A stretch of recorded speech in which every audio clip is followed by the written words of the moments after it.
afternoon, everybody, and welcome back to I-CAR's Repairers Realm. I'm Bud Center, Director of Technical Products and Curriculum at I-CAR, and I am Scott Van Hooley, the manager of the RTS team. And we're here today to talk a little bit about the RTS team. 10 years and counting. Yep. So it started back in 2014. We've had, kind of a fun little slide here, just where what we started with and what it's grown to. We've added a lot of different features of the website, and the traffic has really started to pick up because the whole point of the RTS website was really to help the industry find answers to questions, help them guide them to where the information is. And that's kind of one of the fun parts of being part of RTS is we get to help technicians and shops and insurance companies with the vehicles that are in the stall that are getting repaired right now, and they have a direct question that they can't find the information for, or there's some conflicting information or something that maybe is not clear, and we can help them find that information. And it's kind of one of those things where everyone always looks at us for training, but we're also doing a lot of things to help them with that vehicle in their stall. Yeah, so I say all the time, and I've said it so many times on here, people think it's a repeat button, but I talk about I-CAR being one of the best kept secrets in the industry.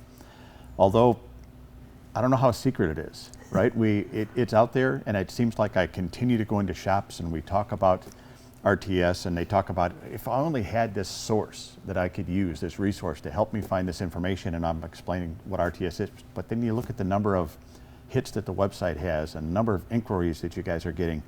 It's not really a secret, but it almost feels like we have this group that follows RTS really closely and uses you guys religiously, and then we have another segment of the industry that just doesn't understand the value yet.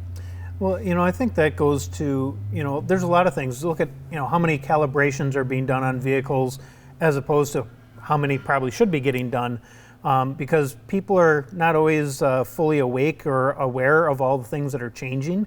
And, one thing that we found is a lot of the shops that have been using RTS for years, they end up coming to us in the beginning, and they're using it every day. But just by using it, they're learning where to find that information for themselves. So they don't have to come to us for every little thing. But when they run into something new, and we haven't seen that before, they come to the website and they can do a quick find, and all of a sudden they have their answer and they can move on. And so that's one of the things that we really want for the website is we want the traffic to help educate people on what's new, but we also are kind of helping train them a little bit on how to find that information from all the different various OEMs. Because if you work on a lot of Hondas and all of a sudden you have a Ford in the shop and you don't know that Ford service manual, where to find things, you can come onto the RTS website, and we have a ton of articles that will help guide you to that information, give you different explanations, some of the linking pin articles, and it's really there to help you with those hard to find ones or ones that you're not used to looking up. So you just mentioned something there in your last statement that probably makes sense to clarify with the audience. What is a linking pin? So that is basically when we get a question from the industry, and most of the time, I'd say about 98% of them, there's already an answer for. We can, position statements, service information, even sometimes the owner manual will have some information that we need to know for collision repair. And when there isn't an answer or there's something conflicting, that's when we send that question over to the OEMs to get answers from them directly. Sometimes it's going to Germany, Japan, Korea, somewhere in the US, where it's going to the engineers that designed and built that vehicle for a review of a certain procedure. Maybe there was a step missing, maybe there wasn't a procedure written for something. And so it just is that way for the industry to contact the OEM, where we're not inundating the OEMs with a bunch of white noise for information that's already there. So we kind of filter some of that out for the OEM so that they can focus on truly the ones that are questions that need to be answered by them, and they're the only source for that information because they built the vehicle. Yeah.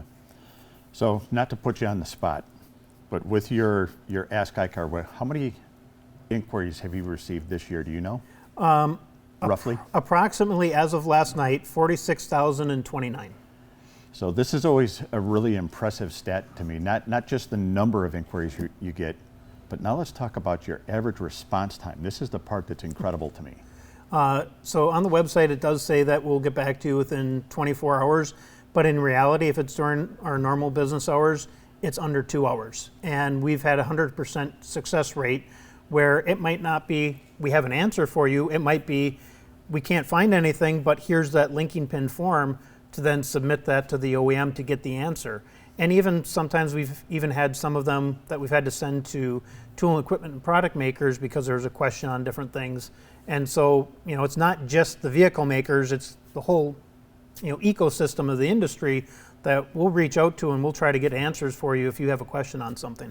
Yeah, it's always impressive to me that the number of people you have on your team you don't have a tremendously large team, Nope. Actually a very small team, but the amount of data that you guys are able to work through, push out, get out to the industry, all the articles that you guys write to help people understand something new to the industry, and then the ability to respond to those things in less than 2 hours is incredible. Well, we've built a lot of different databases and things like that have really helped us, but everybody on my team was technicians. They went to tech school, and so we get it. When you're in the shop, you don't have hours and hours to wait for a response. Most of the time when you have a question, it's holding up the job. So we want to get that answer to you as quickly as we possibly can. And that's one of the things with the linking pin process. It's sometimes not as quick as I want it to be because it has to go over to Germany or Japan or and engineer review, and they have a workload, and so sometimes that takes a little bit of time. But if there's an answer to your question, I want you to get that answer and get moving on to the next thing. And one of the biggest things that I need people to do is a lot of times we'll send them articles. Read the article because a lot of times they'll come back and say, well, that doesn't answer my question, and you say, well, did you read the article? Because it literally lists out what you need to do, either from what the OEM has said from a linking pin or some of the repair information, because we'll call attention to some of that overlooked things that a lot of times are what the shop is looking for to settle a debate, whether it's between the insurance company or internal to the shop of how to best do something. Yeah. So let's take a few minutes now, and I don't know that I want to call them the top 5, but we're going to go through a few of the more impactful or interesting either Ask I-CARs or linking pins or whatever they might have been. And the one we're going to start with here, honestly, when I heard about this and somebody came to me right after you guys got the inquiry and told me about it, and I said, I'm being punked. There's no way this is real.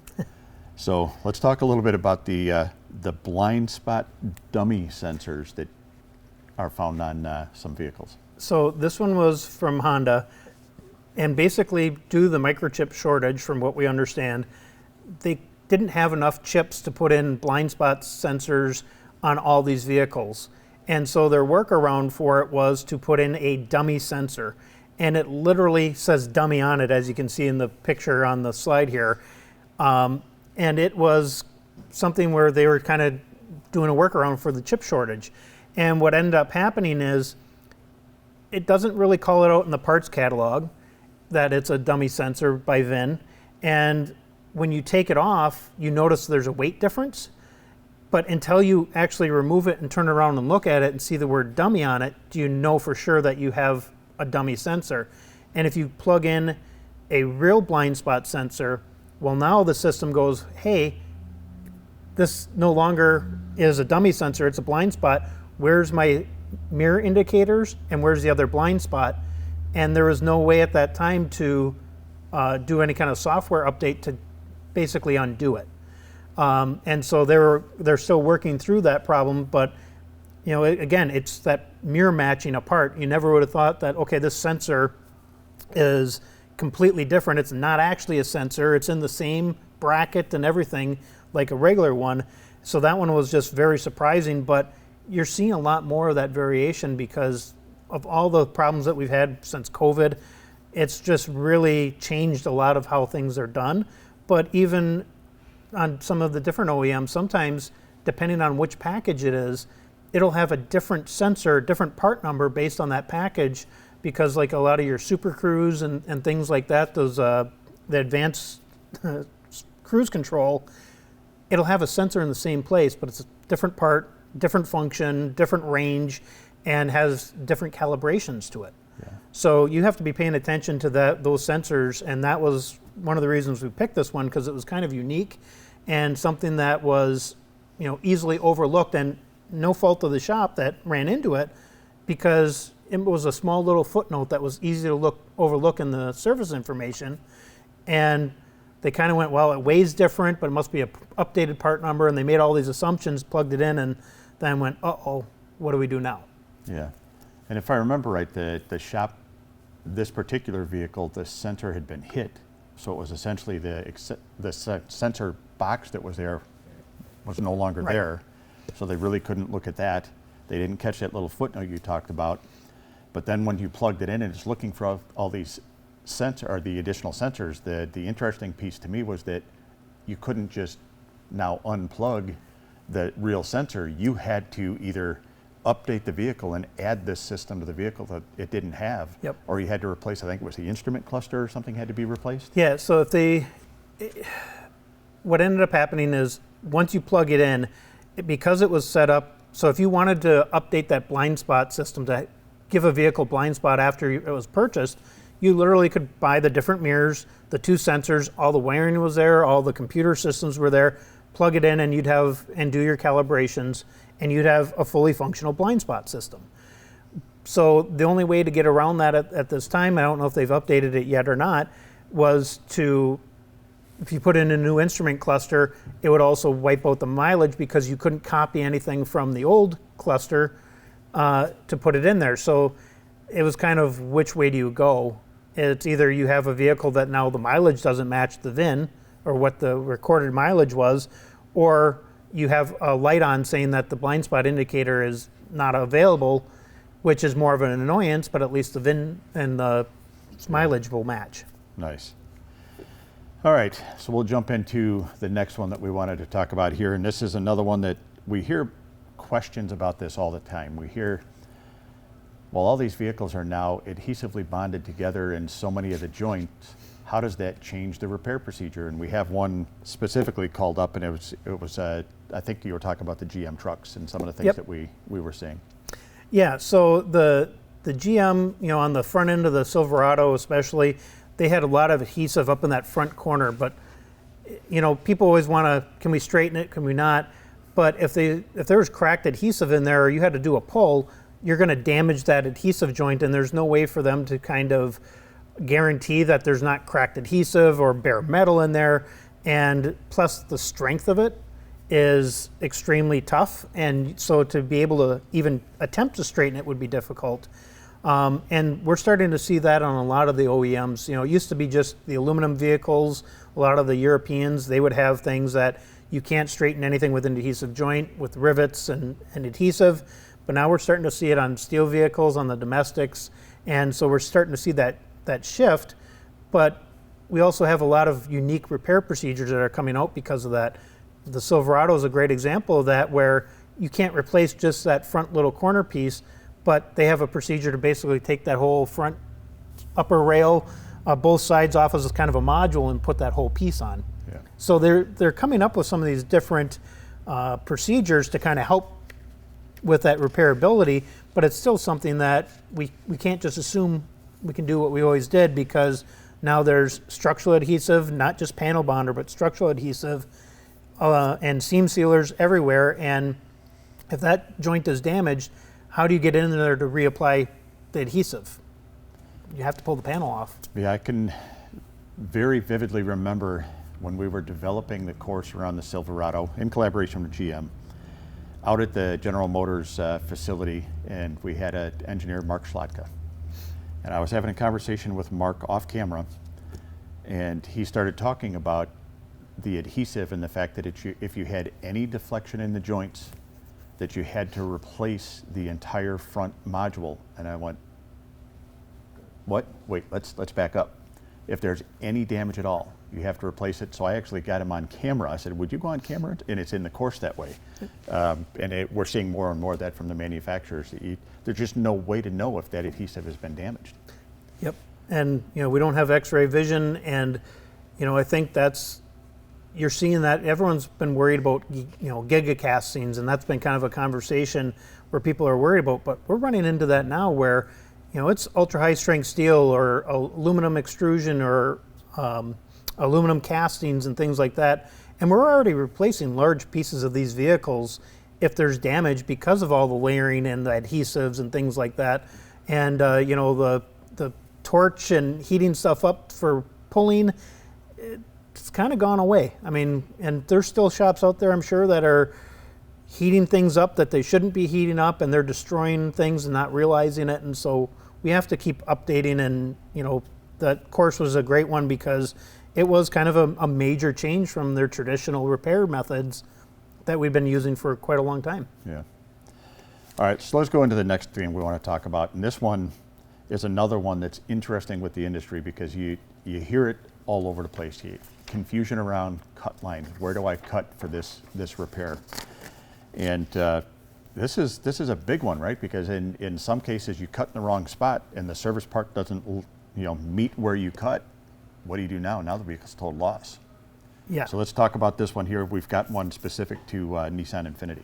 Yeah, so this one was one that we just got it updated because the repair procedure, you can see where the body repair manual has that, we have that yellow piece of tape. And what that was is they basically had you cut along that indent in the panel for where molding goes, and you had to seam weld that entire length of that whole panel. And what it did is allows you to leave the rear window in to replace the quarter panel. But a lot of shops were kind of going, well, wait a minute, I have to weld, a 1.5 feet, 2 foot long section. That's a lot of panel warpage and heat, and it's going to be really hard to get that all to line up. And then the filler work, so they were concerned about it. And so they reached out and said, can we just go up in the sail panel and pull out the rear window? And Nissan's engineers looked at it and they said, yeah, you can do that. And I'm starting to see a lot of the OEMs get away from, for outer unисide especially, well, you have to section it in this one location. A lot of times they're giving you a range that you can section. Stellantis is one that they'll give you a lot of times. They'll kind of give you this range that anywhere within here is fine. And others are, Ford has one where they talk about as long as it's not a door striker hinge location within 50 millimeters of them. For the outer uniside, you can kind of do what you want. We've done some repairs realms about that. We've got several articles around it.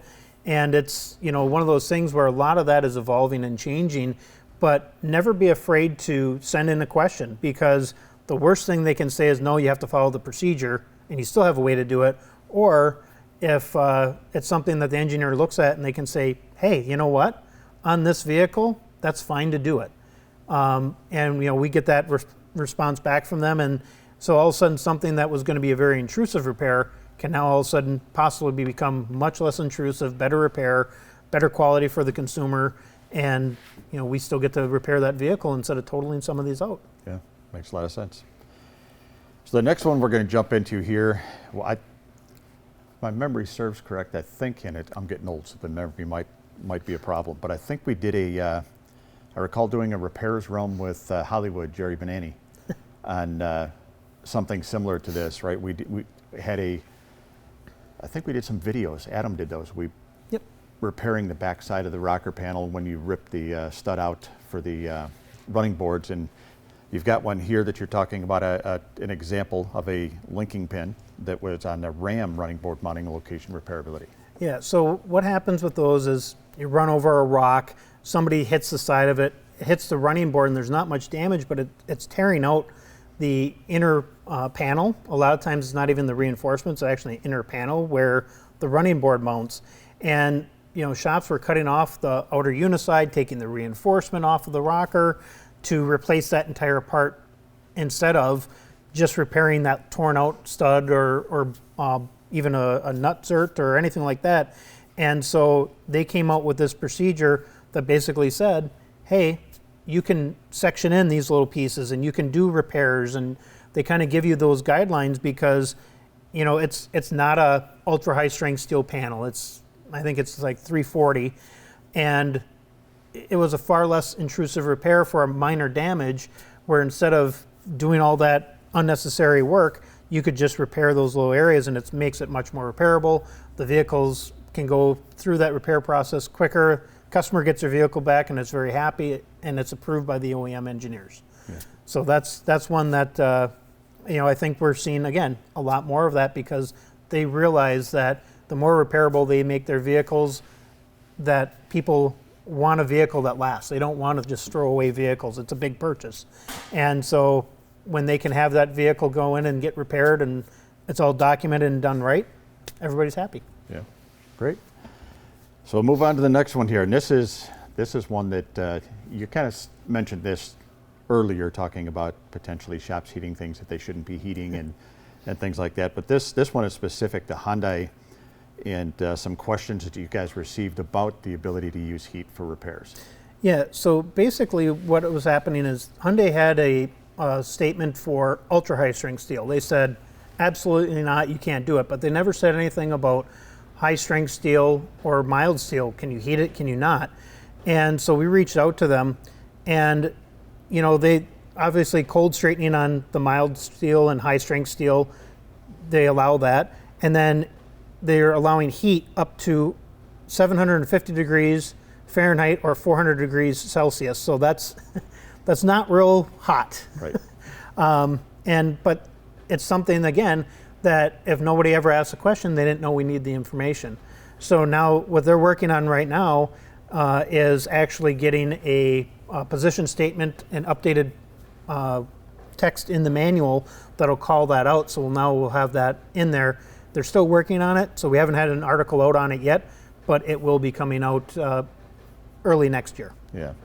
Something that's important for shops to understand or to think about there, and they can reach out to RTS if they need help finding it, right, is that many of the manufacturers are going to have a repairability matrix that will give them the information they need on what type of steel, where can they heat it to, can they use heat, can they straighten it, not straighten it, all of that, and they can, if they can't find it, RTS is happy to help.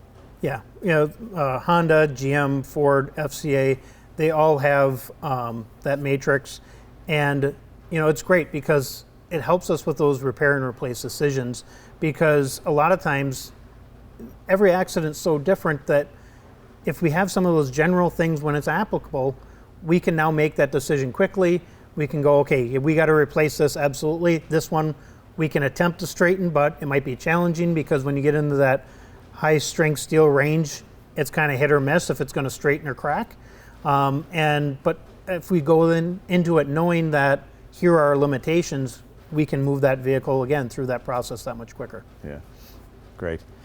So before we jump in, I know we've got one more little kind of bonus teaser for an upcoming Repairers Realm event. Before we jump into that, I want to just kind of highlight or reinforce the SEMA activities that were just out there. We just came back from SEMA, and the team had just another incredible SEMA, and you and the video team here and Jason from your team really put a lot of work into having 40 live broadcasts from that collision repair refinish stage live at SEMA, where we had OEMs, tool and equipment makers, product makers, and we had all kinds of people on stage. We had some great interviews and conversations on stage, and all of that can be viewed at the I-CAR YouTube channel if somebody wants to go out and look at those videos.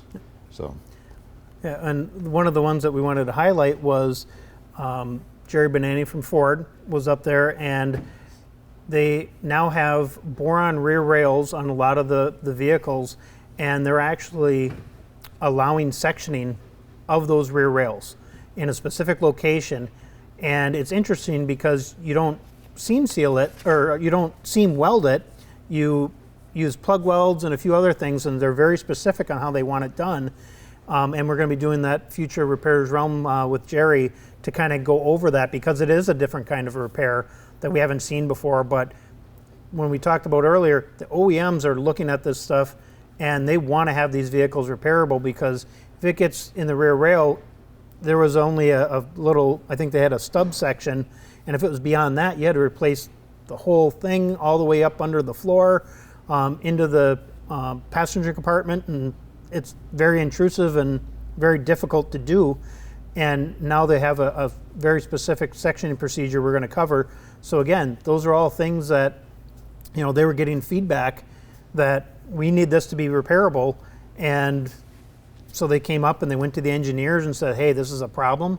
We need to find a solution. Can we try some different things? And they were able to get it through the durability testing and all the, AutoCAD and all the programs that they have to do. And they were able to get it approved. And so now we have something that is not only going to be for the vehicles going forward, but it's retroactive. I think it goes all the way back to 2013. Yeah. So looking forward to that. It's always exciting to have Hollywood. I'm trying to get everybody to start calling him Hollywood. I know he loves it. Jerry Benani on here. So, all right. So let's go into one last thing. Let's talk about the incredible I-CAR RTS app that is an award-winning app now. won an award out at SEMA. Let's talk about that a little bit. Yeah, so the RTS app, we came out with it because a lot of times technicians, they don't have computers at their stall. Almost every shop out there, there's never a laptop for the technicians. It's up by the estimator and up front office. And they have questions. And they'd have to run up and ask somebody with a computer to look something up. And the RTS website's always been responsive, but with the app, it's just at their fingertips. They hit the button, and it pulls up all the information on the that's on the RTS website is on the app. We built a database that not only will update the website, but it also pushes everything over to the app. So it doesn't matter if it's Apple or Android or the website. There's one source of truth, so we make an update. It goes to all three places. And anybody that hasn't seen the app, if you do a find for the RTS I-CAR app, or if you have the QR code up on the screen here, you can scan that and that'll take you to the right app store and you can download it. And that's just the first phase of it. We're going to have a lot of improvements coming in 2025, along with login and save your favorites. We're going to continually improve it, and we want to make sure that we have that information at the fingertips of all the technicians. And the SEMA award was pretty cool because there's about 300 different entries for this category, and we took second place only to the I-CAR Academy for the schools, which was really cool to have the number 1 and 2 awards at SEMA. 3 years in a row. 3 years in a row. 3 years in a row. But you talk about the app though. I've been out in a collision shop very recently, and having a conversation with a technician that was, we were having a long conversation, but we started talking a little bit about the RTS app, and he didn't know he had an app. So I'm walking him through how to download it. He downloads it. And I said, so now let's just look at the vehicle you're working on here in your stall. And he goes in, and in the search bar, he enters in just the vehicle that he's working on, and bang, all these articles come up. And he's like, wow, how cool it was. Well, we happened to have an estimator that came out as we were having the conversation. And he says, what are you guys talking about? And we're talking about this app. And he says, oh, that's just for techs. And I said, no, it's not. I said, come on back here, let's look at this. And I said, how often do you go out and you're writing an estimate on a car, a repair plan, and you need to understand what ADAS systems are on this vehicle. So I show him with the app, he can go in and enter year, make, model, and it will tell him what systems could potentially be on that vehicle. So it's not just a technician app. Estimators can use it, repair planners use it out there at the vehicle, and it's for everybody in the collision industry. It's an awesome app. Yeah, and a lot of times shops need documentation, or they just need to be pointed in the right direction, because we'll also, in the app and the website, we'll tell you if there is no information or no calibration required or no sectioning procedure required. Yep. Because you can spend an insane amount of hours looking for something that doesn't exist. When something exists, it's easy you find it and you can kind of go to that place again and again. But when all of a sudden you're expecting to see something and it's not there, you question, okay, am I just missing something? And so that's where, a lot of the things on RTS are built with that in mind, that if there's no information or no calibration needed, we're going to tell you that too. Yeah. I know that I've gotten into the bad habit, well, maybe it's a good habit, I don't know, of I have access to all the OEM service information here, but rather than spend the time looking for it, I just send a note to you and your team and say, hey, can you give me this? And I have it in minutes. So. Yeah, and that's the thing. My team's in service manuals every day across all the OEMs. And you know, each OEM, the information's there, but you have to know where to look and you have to understand it. And it's hard to keep track of them all. Even my team struggles with it. So if you're not living and breathing, you know, OEM manuals every day, it's a challenge. Yeah. Well, the RTS team, the RTS app, everything you guys are doing, incredible. 10 years. You guys do a fantastic job, a great resource for the industry, and we appreciate you. Thank you very much. So for anybody that's watching this, if you have any questions at all, you can send your questions to repairersrun@i-car.com, and one of us will get your questions answered and get back to you right away. Have a great day.